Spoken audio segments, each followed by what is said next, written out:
কমিটিকে বলা হচ্ছে যাদেরকে দায়িত্ব দেওয়া হয়েছে ঘোরানোর তারাই ঘোরাও, অন্য কেউ ঘোরাবেন না।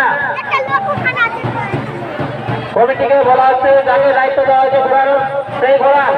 আপনারা দেখতে পাচ্ছেন আপনাদের সামনে স্টুডেন্টে ঘুরে বেড়াচ্ছে।